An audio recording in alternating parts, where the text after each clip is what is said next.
ಓಂ ಗಂ ಗಣಪತಯೇ ನಮಃ. ಹಾಯ್ ಹಲೋ ನಮಸ್ಕಾರ. Welcome to spiritual vibes YouTube channel. 2025ರ ಕೊನೆಯ ಸೂರ್ಯಗ್ರಹಣ ಸೆಪ್ಟೆಂಬರ್ 21ರಂದು ಸಂಭವಿಸಲಿದೆ. ಈ ಗ್ರಹಣವು ವಿವಿಧ ರಾಶಿಗಳ ಮೇಲೆ ಗಮನಾರ್ಹ ಪರಿಣಾಮ ಬೀರುತ್ತದೆ. ಈ ಬದಲಾವಣೆಗಳು ವೃತ್ತಿ, ಆರೋಗ್ಯ, ಸಂಬಂಧಗಳು ಮತ್ತು ಆರ್ಥಿಕತೆಯನ್ನು ಒಳಗೊಂಡಿರುತ್ತದೆ. ಸೆಪ್ಟೆಂಬರ್ 21ರಂದು ಸೂರ್ಯಗ್ರಹಣ 2025ರ ವರ್ಷದ ಕೊನೆಯ ಸೂರ್ಯಗ್ರಹಣ ಇದೇ 21ರಂದು ಸಂಭವಿಸಲಿದೆ. ವರ್ಷದ ಈ ಕೊನೆಯ ಸೂರ್ಯಗ್ರಹಣದ ಪರಿಣಾಮವು ವಿಶೇಷವಾಗಿ ಗ್ರಹಣ ನಡೆಯುತ್ತಿರುವ ರಾಶಿಚಕ್ರ ಮತ್ತು ನಕ್ಷತ್ರ ಪುಂಜದ ಮೇಲೆ ಬೀಳುತ್ತದೆ. ಈ ಸಮಯವು ಹೊಸ ಆರಂಭಗಳು ಮತ್ತು ಬದಲಾವಣೆಯನ್ನು ಸಹ ಸೂಚಿಸುತ್ತದೆ. ಈ ಗ್ರಹಣವು ಎಲ್ಲ ರಾಶಿಚಕ್ರ ಚಿಹ್ನೆಗಳಿಗೆ ವಿಭಿನ್ನ ಅವಕಾಶಗಳು ಮತ್ತು ಸವಾಲುಗಳನ್ನು ತರುತ್ತದೆ. ಆದ್ದರಿಂದ ಅದರ ಪರಿಣಾಮವನ್ನು ಅರ್ಥಮಾಡಿಕೊಳ್ಳುವ ಮೂಲಕ ಸರಿಯಾದ ನಿರ್ಧಾರ ತೆಗೆದುಕೊಳ್ಳುವುದು ಪ್ರಯೋಜನಕಾರಿ.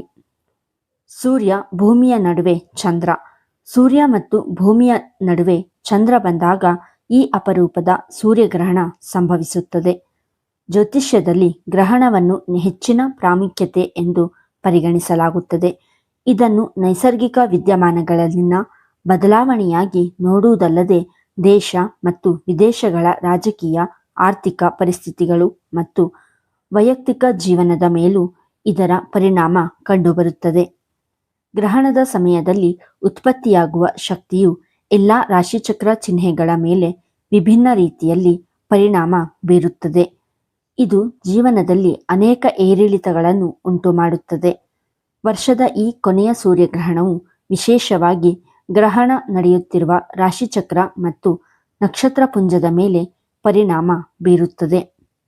ಸೂರ್ಯಗ್ರಹಣ ಯಾವ ರಾಶಿಚಕ್ರ ಮತ್ತು ನಕ್ಷತ್ರ ಪುಂಜದಲ್ಲಿ ನಡೆಯುತ್ತದೆ ಮತ್ತು 12 ರಾಶಿಚಕ್ರಗಳ ಮೇಲೆ ಯಾವ ರೀತಿಯ ಪರಿಣಾಮ ಬೀರುತ್ತದೆ ಎಂಬುದನ್ನು ಈ ವಿಡಿಯೋದಲ್ಲಿ ತಿಳಿಯೋಣ. ಸೂರ್ಯಗ್ರಹಣವು ಸೆಪ್ಟೆಂಬರ್ 21ರಂದು ಸಂಭವಿಸುತ್ತದೆ. ಆಗ ಸೂರ್ಯ ಕನ್ಯಾ ರಾಶಿಯಲ್ಲಿ ಇರುತ್ತಾನೆ ಮತ್ತು ನಕ್ಷತ್ರ ಪುಂಜವು ಉತ್ತರ ಫಲ್ಗುಣಿ ಆಗಿರುತ್ತದೆ. ಈ ದಿನ ಸೂರ್ಯ ಜೊತೆಗೆ ಚಂದ್ರ ಮತ್ತು ಬುಧ ಕೂಡ ಕನ್ಯಾ ರಾಶಿಯಲ್ಲಿ ಇರುತ್ತಾರೆ. ಬುಧ ಮತ್ತು ಸೂರ್ಯನ ಈ ಸಂಯೋಗವನ್ನು ಬುಧಾದಿತ್ಯ ಯೋಗ ಎಂದು ಕರೆಯಲಾಗುತ್ತದೆ. ಇದು ಗ್ರಹಣದ ಸಮಯದಲ್ಲಿ ಉಳಿಯುತ್ತದೆ. ಇದರ ಹೊರತಾಗಿ ಇತರ ಗ್ರಹಗಳ ಸ್ಥಾನವು ವಿಶೇಷವಾಗಿರುತ್ತದೆ. ಶನಿ ಮೀನದಲ್ಲಿ, ಗುರು ಮಿಥುನದಲ್ಲಿ, ಮಂಗಳ ತುಲಾದಲ್ಲಿ, ಶುಕ್ರ ಮತ್ತು ಕೇತು ಸಿಂಹದಲ್ಲಿ ಮತ್ತು ರಾಹು ಕುಂಭದಲ್ಲಿ ಇರುತ್ತಾರೆ. ಈ ಗ್ರಹಗಳ ಸ್ಥಾನವು ಸೂರ್ಯಗ್ರಹಣದ ಪರಿಣಾಮಗಳ ಮೇಲೆ ವಿಭಿನ್ನ ಪರಿಣಾಮಗಳನ್ನು ಬೀರುತ್ತದೆ. 1. ಮೇಷರಾಶಿ. ಸೂರ್ಯಗ್ರಹಣವು ನಿಮ್ಮ ವೃತ್ತಿ ಜೀವನದಲ್ಲಿ ಹೊಸ ಯಶಸ್ಸನ್ನು ತರಬಹುದು. ನಿಮ್ಮ ಪ್ರಯತ್ನಗಳನ್ನು ಗುರುತಿಸಲಾಗುತ್ತದೆ ಮತ್ತು ಆರ್ಥಿಕ ಸ್ಥಿತಿ ಬಲವಾಗಿರುತ್ತದೆ. ಅಲ್ಲದೆ ಆಧ್ಯಾತ್ಮಿಕ ಆಸಕ್ತಿಯು ಹೆಚ್ಚಾಗಬಹುದು. ಇದು ನಿಮಗೆ ಮಾನಸಿಕ ಶಾಂತಿಯನ್ನು ನೀಡುತ್ತದೆ. ಕೆಲಸದ ಸ್ಥಳದಲ್ಲಿ ಹೊಸ ಅವಕಾಶಗಳು ಸಿಗಬಹುದು ಮತ್ತು ಜವಾಬ್ದಾರಿಗಳು ಹೆಚ್ಚಾಗುತ್ತವೆ. 2. ವೃಷಭ ರಾಶಿ. ಈ ಸಮಯದಲ್ಲಿ ಆರೋಗ್ಯದ ಬಗ್ಗೆ ವಿಶೇಷ ಕಾಳಜಿ ವಹಿಸಿ, ಏಕೆಂದರೆ ಗ್ರಹಣದ ಪರಿಣಾಮವು ದೌರ್ಬಲ್ಯ ಅಥವಾ ಆಯಾಸವನ್ನು ತರಬಹುದು. ಕೌಟುಂಬಿಕ ವಿವಾದಗಳನ್ನು ತಪ್ಪಿಸುವ ಅವಶ್ಯಕತೆ ಇದೆ. ಇಲ್ಲದಿದ್ದರೆ ಸಂಬಂಧಗಳಲ್ಲಿ ಉದ್ವಿಗ್ನತೆ ಉಂಟಾಗಬಹುದು. ಕಠಿಣ ಪರಿಶ್ರಮಕ್ಕೆ ಅನುಗುಣವಾಗಿ ಫಲಿತಾಂಶಗಳನ್ನು ಪಡೆಯದಿರುವುದು ನಿರಾಶೆಗೆ ಕಾರಣವಾಗಬಹುದು.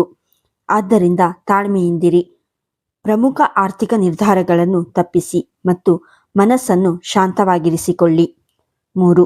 ಮಿಥುನ ರಾಶಿ. ನೀವು ನಿಮ್ಮ ಆರೋಗ್ಯದ ಬಗ್ಗೆ ಹೆಚ್ಚು ಗಮನ ಹರಿಸಬೇಕು. ಸೂರ್ಯಗ್ರಹಣದಿಂದಾಗಿ ಮಾನಸಿಕ ಒತ್ತಡ ಹೆಚ್ಚಾಗಬಹುದು. ಕುಟುಂಬ ಅಥವಾ ಸಾಮಾಜಿಕ ಜೀವನದಲ್ಲಿ ವ್ಯತ್ಯಾಸಗಳಿರಬಹುದು. ಆದ್ದರಿಂದ ಜಾಗರೂಕರಾಗಿರಿ. ವಿಶೇಷವಾಗಿ ಹಣಕ್ಕೆ ಸಂಬಂಧಿಸಿದ ವಿಷಯಗಳಲ್ಲಿ ಯಾವುದೇ ಪ್ರಮುಖ ನಿರ್ಧಾರವನ್ನು ಆತುರದಿಂದ ತೆಗೆದುಕೊಳ್ಳಬೇಡಿ. ನಿಯಮಿತ ಧ್ಯಾನ ಮತ್ತು ಮಂತ್ರಗಳ ಪಠಣವು ಪ್ರಯೋಜನಕಾರಿಯಾಗಿದೆ. 4. ಕರ್ಕರಾಶಿ. ಈ ಸಮಯವು ಕೆಲಸ ಮತ್ತು ಹಣಕಾಸಿನ ವಿಷಯದಲ್ಲಿ ನಿಮಗೆ ಶುಭವಾಗಿರುತ್ತದೆ. ಹೊಸ ಸಂಪರ್ಕಗಳು ಉಂಟಾಗುತ್ತವೆ ಮತ್ತು ಹಳೆಯ ವಿವಾದಗಳು ಕೊನೆಗೊಳ್ಳುವ ಸಾಧ್ಯತೆಯಿದೆ. ಆರೋಗ್ಯ ಸುಧಾರಿಸುತ್ತದೆ ಮತ್ತು ಕುಟುಂಬದಲ್ಲಿ ಸಂತೋಷದ ವಾತಾವರಣವಿರುತ್ತದೆ.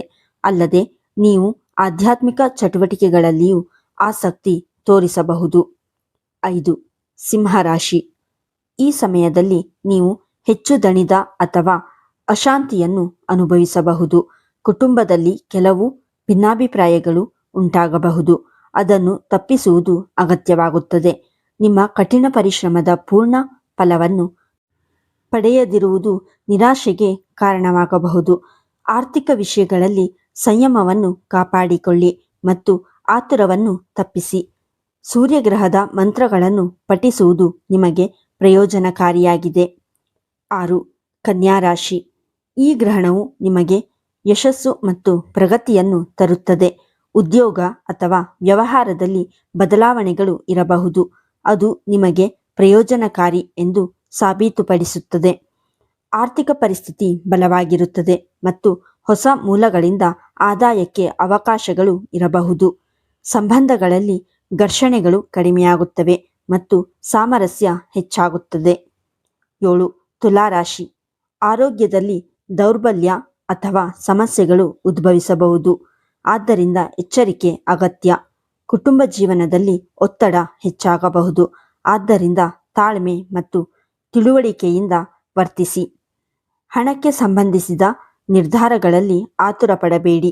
ಯೋಗ ಮತ್ತು ಧ್ಯಾನವು ನಿಮ್ಮ ಮನಸ್ಸನ್ನು ಶಾಂತಗೊಳಿಸಲು ಸಹಾಯ ಮಾಡುತ್ತದೆ. 8. ವೃಶ್ಚಿಕ ರಾಶಿ. ಸೂರ್ಯಗ್ರಹಣವು ನಿಮ್ಮ ಜೀವನ ಶೈಲಿಯಲ್ಲಿ ಸಕಾರಾತ್ಮಕ ಬದಲಾವಣೆಗಳನ್ನು ತರುತ್ತದೆ. ಕೆಲಸದ ಸ್ಥಳದಲ್ಲಿ ನಿಮ್ಮ ಪ್ರಯತ್ನಗಳು ಯಶಸ್ವಿಯಾಗುತ್ತವೆ ಮತ್ತು ನಿಮಗೆ ಹೊಸ ಜವಾಬ್ದಾರಿಗಳು ಸಿಗಬಹುದು. ಆರೋಗ್ಯವು ಉತ್ತಮವಾಗಿರುತ್ತದೆ ಮತ್ತು ಹಳೆಯ ಉದ್ವಿಗ್ನತೆಗಳು ದೂರವಾಗುತ್ತವೆ. ಹೊಸ ಜನರನ್ನು ಭೇಟಿಯಾಗುವ ಅವಕಾಶ ನಿಮಗೆ ಸಿಗುತ್ತದೆ. ಇದು ನಿಮ್ಮ ಸಾಮಾಜಿಕ ವಲಯವನ್ನು ಹೆಚ್ಚಿಸುತ್ತದೆ. 9. ಧನುರಾಶಿ. ಈ ಗ್ರಹಣವು ನಿಮ್ಮ ಸಂಬಂಧದಲ್ಲಿ ಸಂಘರ್ಷಗಳನ್ನು ತರುವ ಸಾಧ್ಯತೆ ಇದೆ.